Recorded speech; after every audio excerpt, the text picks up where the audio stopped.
صار لي موقف جميل صراحة أثر في قلبي كثير.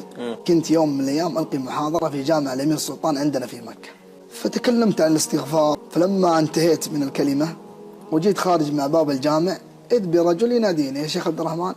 التفت إن الرجل ما أعرفه، لكن سبحان الله أول ما رأيت الرجل يا أخي حبيته في الله كذا. قال لي: يا شيخ عبد الرحمن أقول لك حاجة عني قولها للناس، ونقولها والله ما أقولها رياء ولا سمعة، لكن أنا وجدت الأثر في الاستغفار.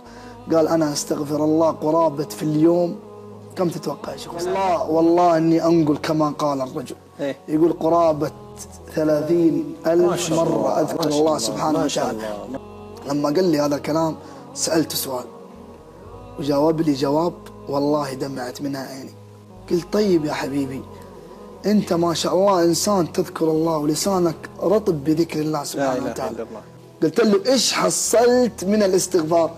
إيش وجدت أثر الاستغفار في حياتك؟ جميل، سؤالك ترى في محله. تعرفون إيش قال لي؟ قال لي هذا الرجل: والله ما رفعت يدي أطلب الله حاجة إلا قضى الله حاجتي. لا إله إلا الله. إلا أعطانا الله سبحانه وتعالى سؤال. هذه أرسل رسالة لكل من يسمعني، اللي مديون، اللي يريد الزواج، اللي يبحث عن الوظيفة، اللي مهموم، اللي يبغى السعادة، اللي يبغى الراحة. جرب الآن وانت في بيتك وانت في سيارتك وانت مكان عملك، واستغفر واستغفر واستغفر.